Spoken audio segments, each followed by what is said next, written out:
Hey everyone, Judicial Watch President Tom Fitton here with our weekly update on social media. Thanks as always for joining us this week. A lot going on. We had the big Rittenhouse verdict. I'll talk a little bit about that. Plus we have astonishing new documents about Biden's Afghanistan surrender and the cover-up. We have new major developments in our work to maintain cleaner elections, plus some interesting numbers on the Secret Service costs associated with Joe Biden traveling up to Delaware all the time. First up today is the acquittal of Kyle Rittenhouse, essentially for murder in Kenosha, Wisconsin. The left is angry. Those of us who support the rule of law are pleased with the ruling. I think it's a ruling that strengthens our constitutional system. It's a victory against what I call woke justice. When you watched that hearing or that trial, you saw the left at work in the prosecution, suggesting one didn't have a right to defend oneself from deadly violence. Attack on the Second Amendment rights of individuals, an attack on the First Amendment rights of individuals, a defense of rioting and race baiting. So that was a prosecution, in my view, that should never have been brought against Kyle Rittenhouse. And sure enough, the left has gone crazy after the acquittal. The jury has spoken, but that's not good enough. You have left-wing radical members of Congress engaged in race baiting, as I said, essentially inciting people by suggesting it's part of a white supremacist system, which of course is a defamation of America, defamation of the court, defamation of the jury, defamation of everyone involved in law and order issues in Wisconsin. And of course, it's a defamation of the American people. And then you have Joe Biden saying he's angry at the verdict. Well, I'm angry that Joe Biden's angry. I mean, it's just a ridiculous statement. Kyle Rittenhouse was there to help, and he was almost killed. And the only reason he fired those weapons was because he was being attacked. Every person who was shot was attacking Kyle Rittenhouse. So, this is, again, at least a temporary victory for the rule of law. And you can see why the rule of law is so important and why the left hates it. Because the rule of law gets in their way of their political agenda. And their political agenda here was to attack someone who dared to stand up to the violent left and protect themselves under law. And they didn't want that to happen. And they were hoping they could game the system, frankly, intimidate the jury. You had the left-wing media organization, MSNBC, NBC, caught following the juror van. How is that not jury intimidation or juror intimidation? But the intimidation evidently didn't work. So you're going to hear a lot of histrionics from the radical left. I hope there's no violent protest that arise from this. But of course, that's what the left wants to do. They like rioting. They like too often violence. They see it as a tool. But just take a deep breath. Look at the facts and the evidence here, and you'll see that it was a tragic situation in the sense that individuals died, but Kyle Rittenhouse was not guilty of any crime. And certainly, in terms of policy failures, the policy failure here is the left-wing politicians in Wisconsin who refused to deploy the police and/or National Guard early on in the rioting in Kenosha that would have prevented all of this from happening at all. It was anarchy, and when you have anarchy, these are the sorts of situations that arise, unfortunately. And we want to prevent that. We want to prevent that. So for all the politicians who are complaining right now because they're, as I said, doing their race baiting, engaging in kowtowing to the extremist rising communist left, if we want what the policy should be out of these politicians is law and order and rule of law. And when there's rioting and anarchy in the streets, you have to deploy the necessary police and law enforcement to protect lives and protect people from being injured, and obviously to protect property. And so I can't emphasize how important, I guess I could overemphasize it, but I think this decision was important by the jury, because if it had gone the wrong way, in my view, the Second Amendment would have been undermined, the First Amendment would have been undermined, the violent left would have been vindicated and invigorated, and your basic rights of self-defense would have been eviscerated. So this jury trial obviously was ended well for Kyle Rittenhouse, but its ramifications protect you as well. So you're going to hear a lot of commentary on the Rittenhouse trial and such, but let me just say one other thing. The judge, I thought, was great. I didn't agree with all of his rulings. But he'd been up there for almost 40 years as a judge, and that's the way we want judges to behave. And of course, the left hated that, because he was trying to apply the rule of law as best as he understood it. And sometimes it goes one way for the prosecutors or another way for the defense, and the left doesn't like that. And unless you're political, unless you politicize positions that are not supposed to be politicized, the left has no tolerance for you. So the attacks on Judge Schroeder are an affirmation on how good of a judge he ultimately was.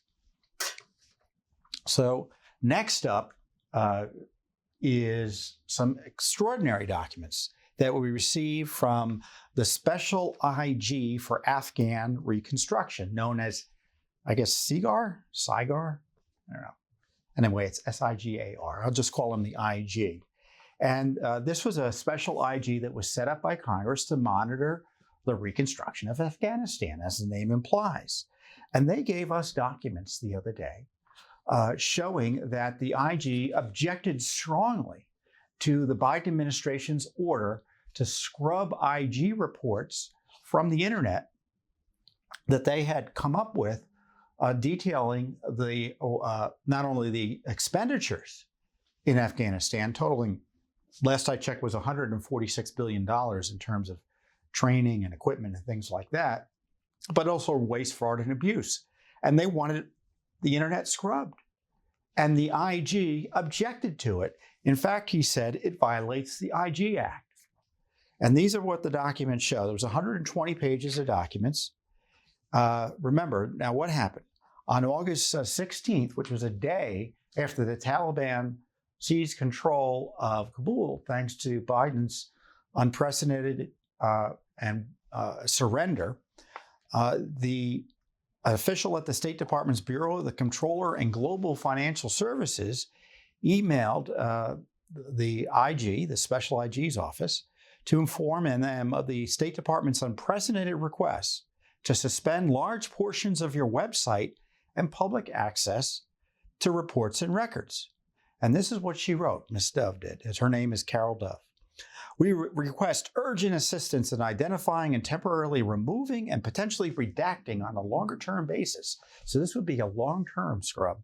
All potentially sensitive and identifying information on U.S. government assistance programs, projects in Afghanistan.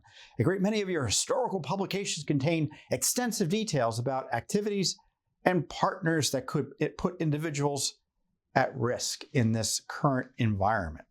So Biden surrendered to the Taliban, and so information that would show, and this is one of the key things that the Special Inspector General was tracking, the type and essentially what military equipment we were leaving behind there. They wanted scrubbed, using security as the excuse. It was Carol Clay, who sent Dove an email, Matt Dove, and Matt Dove sends an email to John Sopko, who is the, quote, Special Inspector General. He's running the show there. And he says the bottom line is the State Department, some of the information in our reports could put individuals at heightened risk given recent developments. From my perspective, scrubbing our reports, and he capitalizes our, would be onerous and not timely. Consider the work to just scrub our published financial audit. So it would be a big deal. And he suggests, well, maybe one option is just to disable parts of the website. And he suggests that they consider working. Well, the boss said consider working with state, and the boss says no. SOPCO writes in response, "Do not take anything down until we receive an official request in writing." SOPCO notifies Dove that Clay's approval, and again, Clay is working at the State Department, of removing the reports is not sufficient. I want it from the secretary or deputy secretary, or as the minimum, her boss.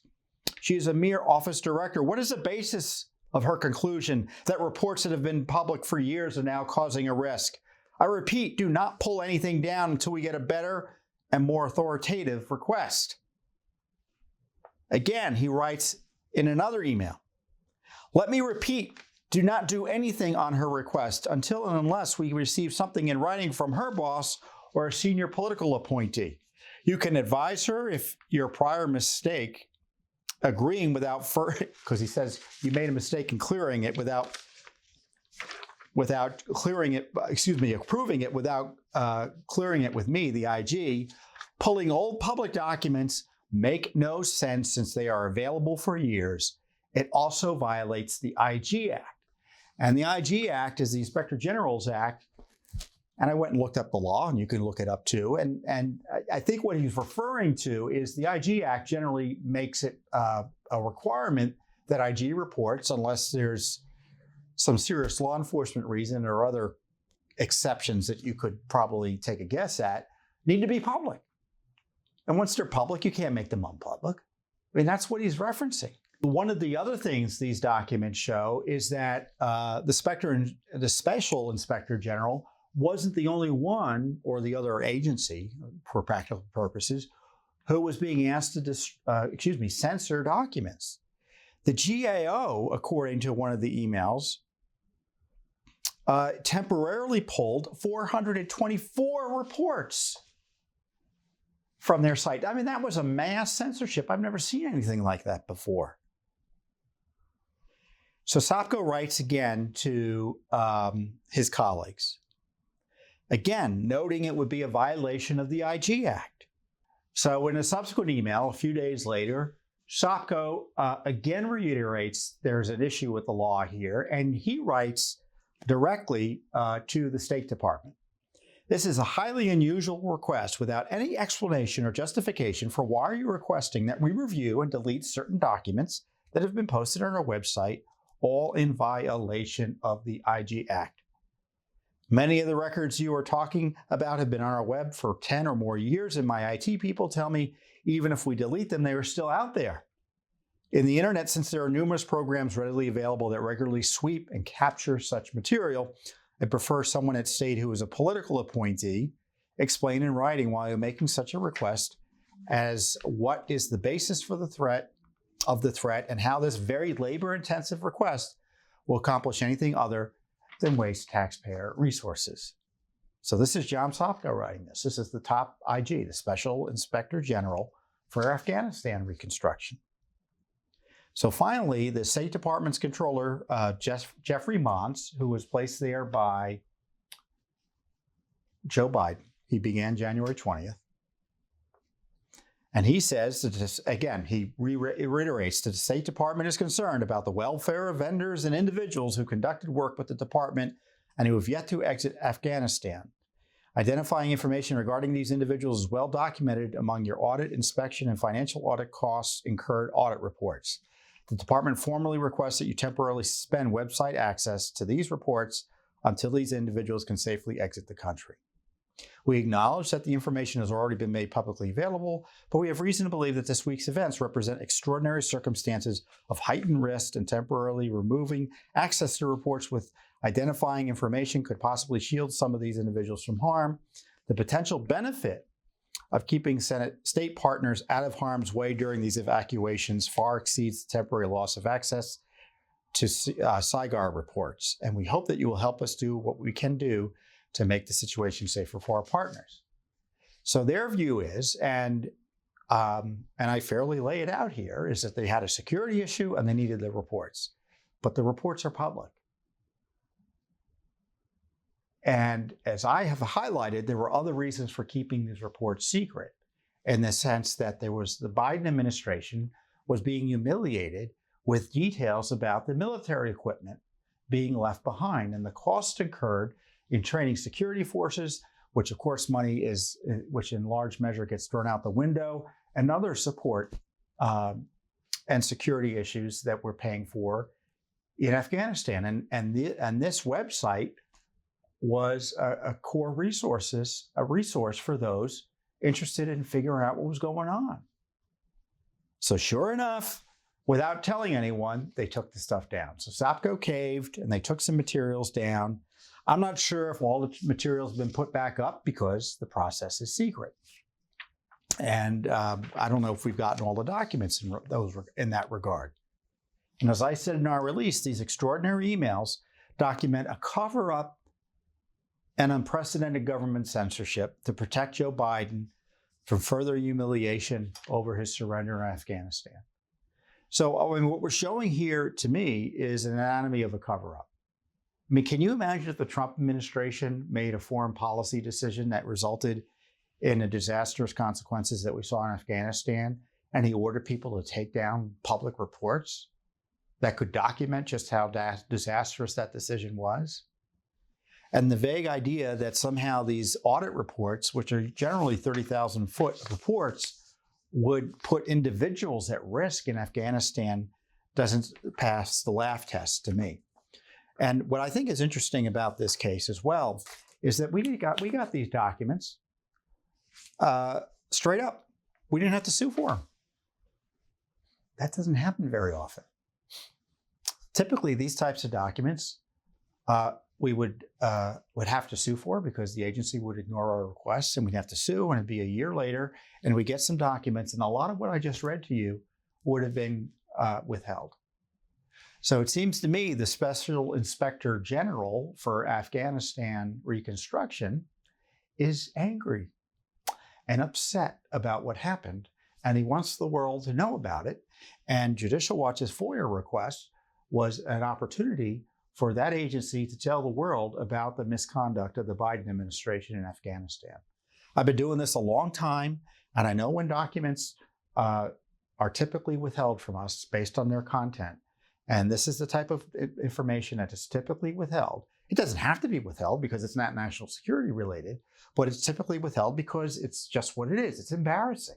And they don't want embarrassing material to come out. But this agency wanted the truth to come out, which I guess is one of the rays of hope and silver linings to this Afghanistan debacle, that at least one government agency objected to censoring material in violation of the law and wanted to alert people that what the Biden administration did was not on the up and up. So Judicial Watch is a national leader in the efforts to maintain and secure our elections, clean elections at least. And one of the ways we do that is by going after states that refuse to follow federal law, which requires states and localities to take reasonable steps to clean up the election rolls. Essentially what happens is if you don't vote, they're supposed to ask, why haven't you voted? And if you don't respond or vote within the next two general election cycles at the federal level, they're supposed to remove your name. That's one way of maintaining clean election rolls. We don't want old names on the rolls. People who moved away or died aren't eligible to vote in the jurisdiction being still on the registration list. It's an opportunity for fraud. Dirty election rolls can mean dirty elections. And of course, the Justice Department is certainly under the Obama administration, frankly, wasn't terribly interested in doing anything under the Trump administration because the left largely ran the Justice Department on these issues. And we know where the Biden administration is going to fall. The Justice Department had zero interest in enforcing this law. So as a result, our voting lists have been filthy. And it was Judicial Watch who came in and filed the first private lawsuits to clean up election rolls. We did it in Indiana and Ohio. We settled in Ohio. Indiana changed their law. And things got better in both states. And in fact, the settlement was upheld by the United States Supreme Court to the chagrin of the left, further confirming the process I laid out as being what is supposed to be done under law. And that resulted in a major lawsuit in California and Los Angeles County being settled with Judicial Watch. And they agreed as part of their settlement because their lists were dirty. They hadn't cleaned their list, best we could tell, in 20 years. LA County agreed to start removing names, up to 1.6 million names. They're in the middle of doing that now. We had a consent decree in Kentucky, a largely Republican-controlled state. They're removing at least 250,000 names. They said, oh yeah, you're right. We have lawsuits in Pennsylvania we filed. We had a lawsuit in Colorado we filed that was just approved by a judge to go forward. And we still have a lawsuit in North Carolina on this very issue. So we haven't slowed down in one bit. And in fact, we just speeded up again because we just sent warnings to 14 counties in 5 states to clean up their rolls or face federal lawsuits. So initially, when we began this type of litigation, you start looking at census data, you compare it to voter registration data, and you see that you have more people oftentimes you saw you had more people on the voting rolls than were living there and eligible to vote according to the census. And that was pretty good information in terms of giving us like a warning that, hey, there's something going on. They got more people on the rolls than are living there and eligible to vote. They're probably not doing their job in terms of cleaning them up. The census data isn't available yet this year, but there's other data that one could look at. And the data is material, registration material and information about their cleanup process that counties and states provide to the Federal Election Assistance Commission, which is a federal agency. So it's got to be correct.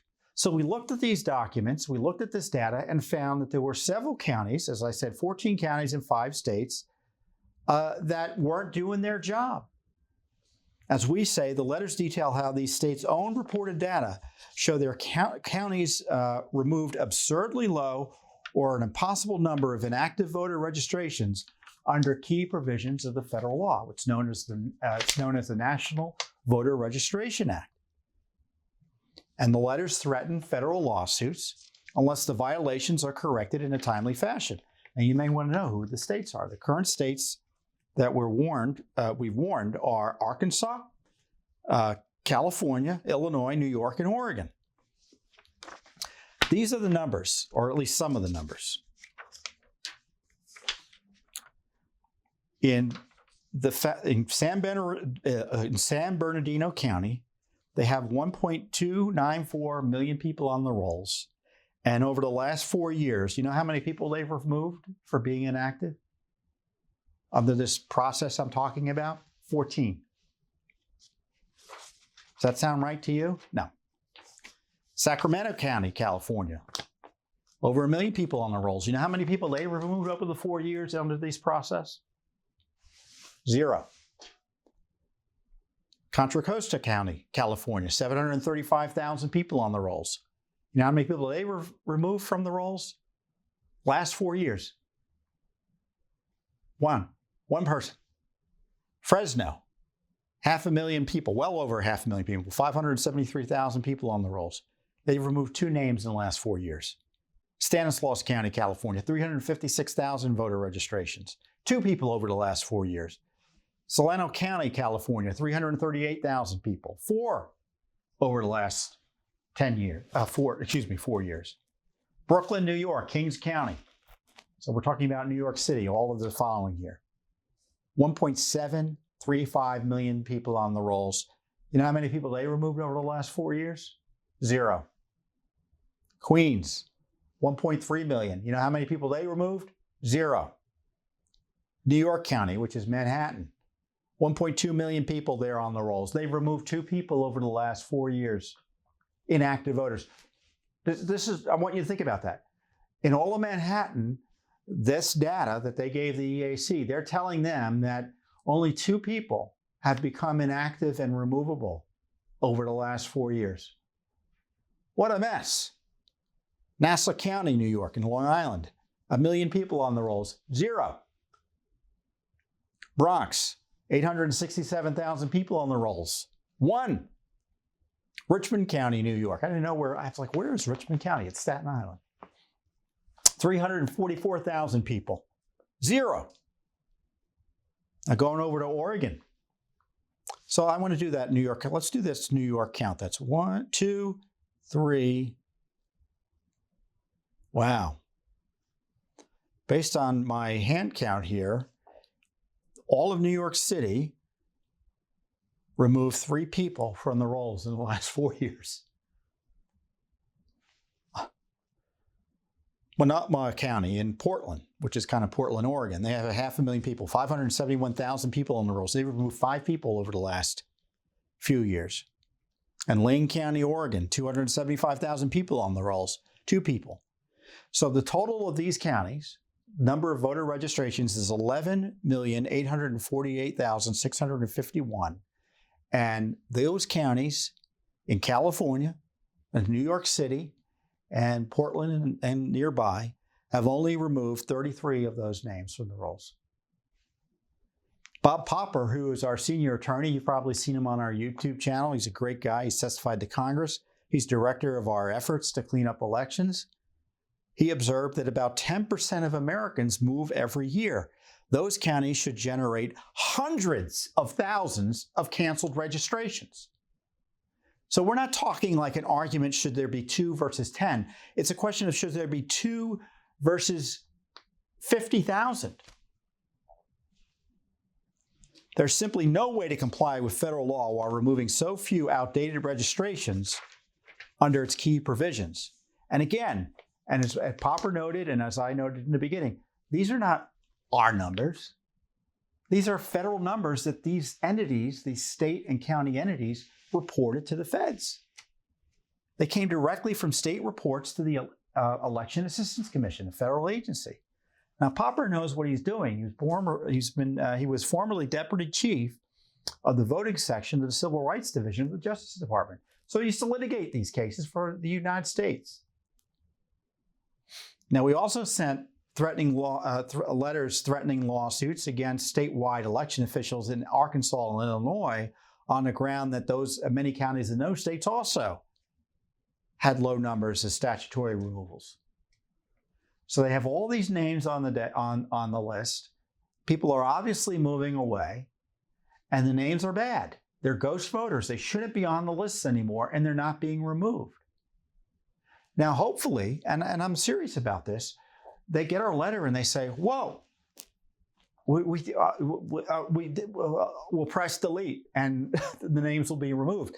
And you may laugh, but that's happened before. We did that in Pennsylvania. We have a lawsuit against certain counties in Pennsylvania.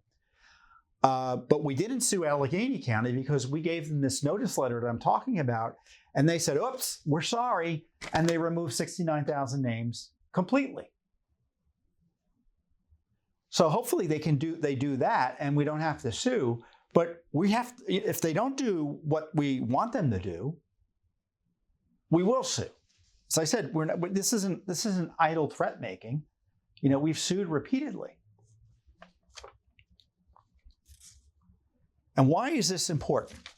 Well, it's important because you want your voting rolls to be clean. But it's doubly important because of, I think, the terrible policy of widespread and massive vote by mail. You're relying on these lists to mail out votes, to mail out ballots.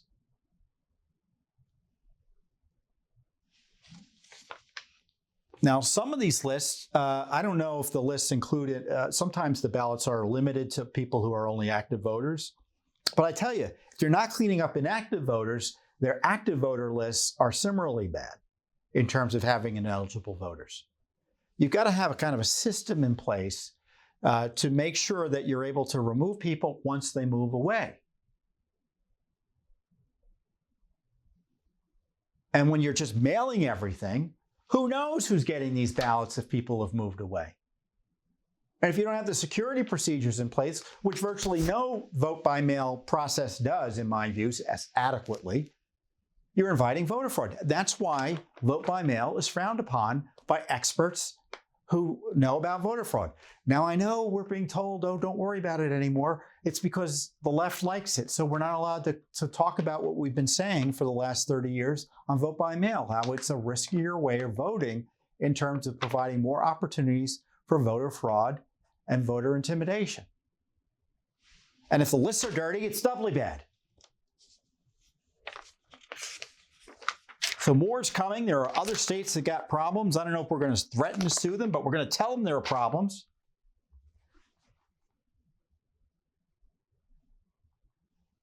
So as Congress sits on its thumbs, or frankly just wants to undermine election integrity issues, as the Justice Department is suing states like Georgia and Texas for trying to strengthen election integrity, Judicial Watch is stepping up to try to make the next elections cleaner.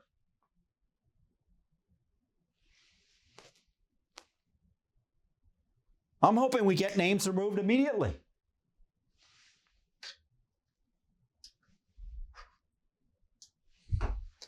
So hopefully, let's the material's available on our website. And if you're curious, you can ask your local county officials under Section 8 of the NVRA. You can look it up, National Voter Registration Act. You as a citizen have a right to ask for records about how they're maintaining the list. You can ask them. Do it respectfully, and just do it.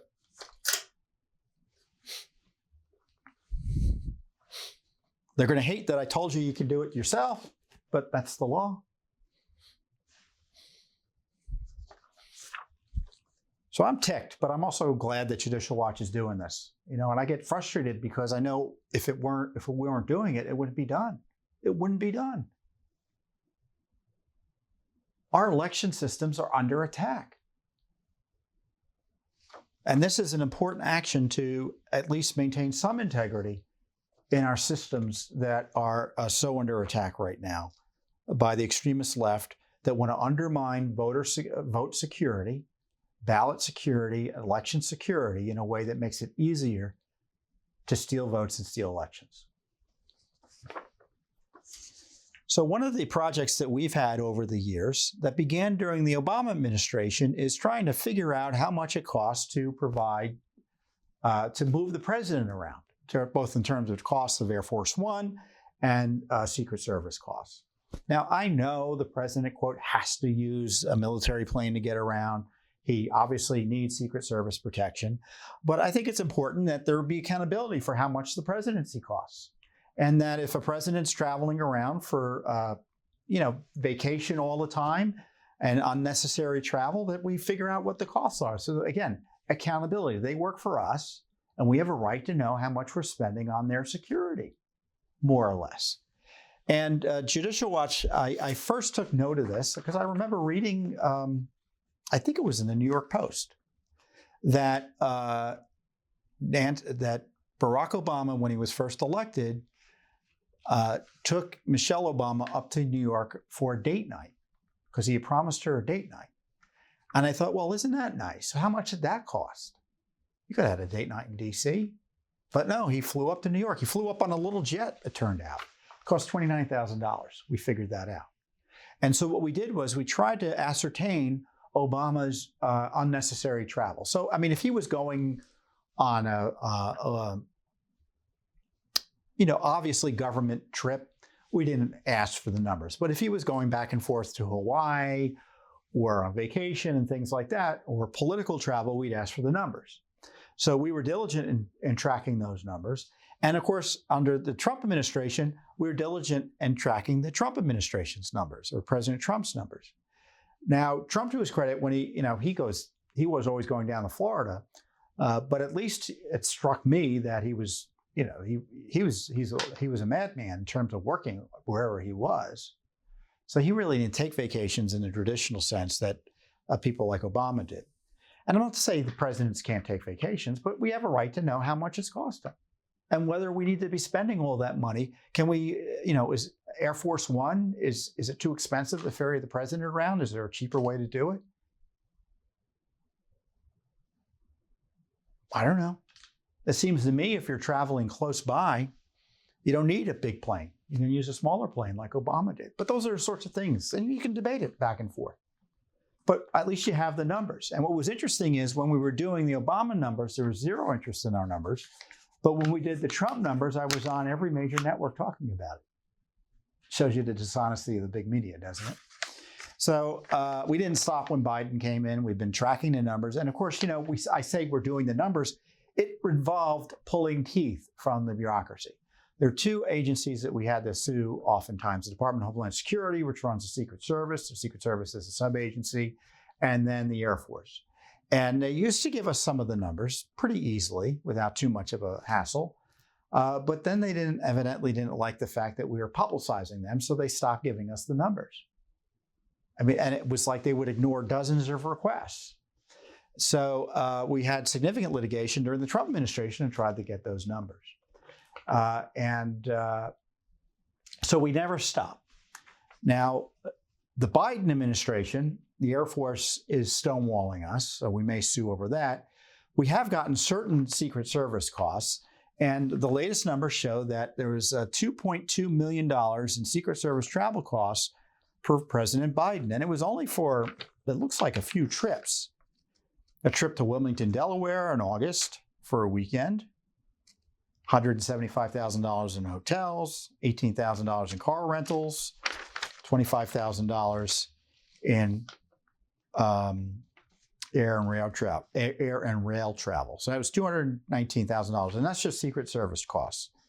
Another trip cost $110,000, so that was a little cheaper. Biden took a trip to Wilmington in July, $125,000. So it looks like the range is between $100,000 and $200,000. So, et cetera. So these are only 1, 2, 3, 4, 5, 6, 7 trips. And there are a bunch of other trips that we've been asking for. The Secret Service has yet to provide records. And our guess is it would probably be about $3 million total in terms of Secret Service support for the president's unnecessary travel to Delaware.